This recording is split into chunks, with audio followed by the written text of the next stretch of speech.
I wanted to make a video today on the function of the placenta and trying to understand exactly how it works to support the fetus while it's growing. So firstly, we got to take a basic look at the placenta. We all know that the baby comes along with an umbilical cord, and down that cord you have two umbilical arteries, and they carry deoxygenated blood away from the baby.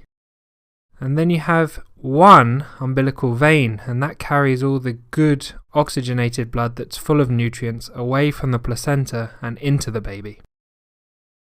Inside the placenta, you have a bit of a complex network of arteries and veins, but they're quite simple once you get your head around them. First of all, you have the maternal vein and artery inside the placenta, and these veins and arteries feed into something called the intervillar space. And what this is basically pools of maternal blood. It forms sort of like a lake in which lots of maternal blood is collected, just sitting there waiting to interact with the fetal blood. Now you have the umbilical arteries and the umbilical veins that penetrate and form a sort of tree-like structure within the intervillar space, so inside those pools of blood. And the maternal blood and fetal blood don't actually mix, but they come in very close contact across a thin membrane, and that's known as the placental membrane. So across this placental membrane, lots of things can transfer or diffuse from the maternal blood into the fetal blood and vice versa. And it's this process of diffusion that forms much of the function of the placenta. Let's look at the first function of the placenta, and that's the respiratory function.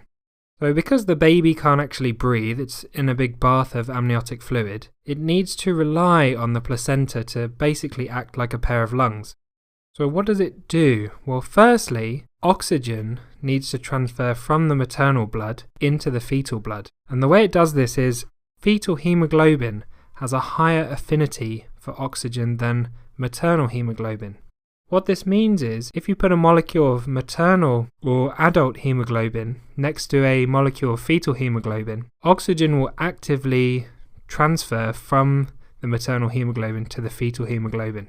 Just think of the fetal hemoglobin as being more sticky for the oxygen, more attractive for the oxygen. The second respiratory function is that the carbon dioxide that's present in the fetal blood, all of this waste carbon dioxide that's generated by the fetus, simply diffuses across the placental membrane from the fetal blood into this pool of maternal blood. That way the baby can get rid of a lot of the carbon dioxide that it's created.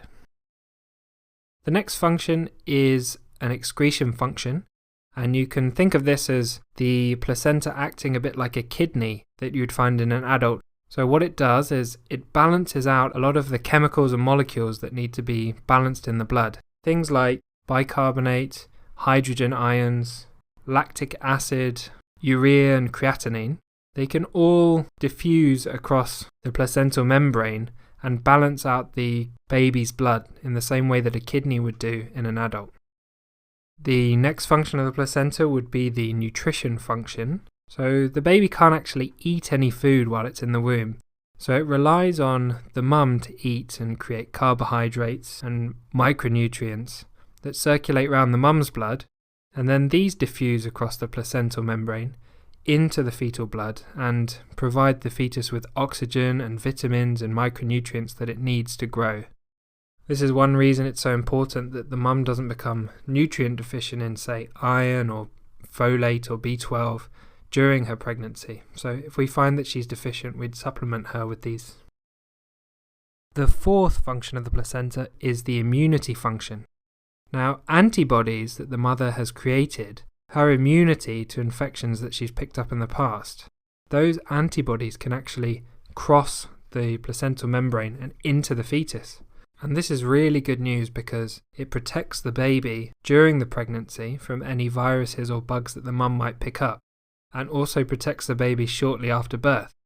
So a really good example of this would be of recurrent genital herpes. Where the mum has had genital herpes several times in the past, she'll have IgG antibodies to that virus. So when she gives birth naturally, even if she has active genital herpes, they won't be passed to the baby because all of those antibodies will have crossed the placenta and will be circulating inside the fetus, ready to protect it whenever it comes into contact with that virus in the newborn period. And the final function of the placenta that we need to mention is the endocrine function. This is where the placental tissue itself actually creates hormones that help to maintain the pregnancy.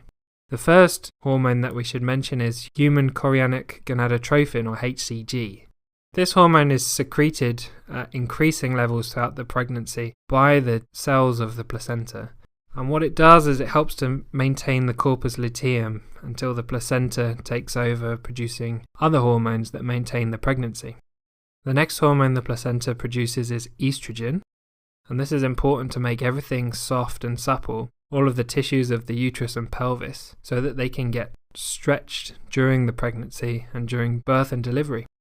And the final hormone that the placenta produces is progesterone. And it produces progesterone from about 5 weeks onwards, and the whole point of progesterone is to maintain the pregnancy and keep the uterus nice and relaxed, and to keep the endometrium nice and healthy and well perfused so that it's got a great blood supply for the placenta and for the fetus. And that pretty much sums up the respiratory, excretion, nutrition, immunity and endocrine functions of the placenta. So thanks for watching. I hope you found this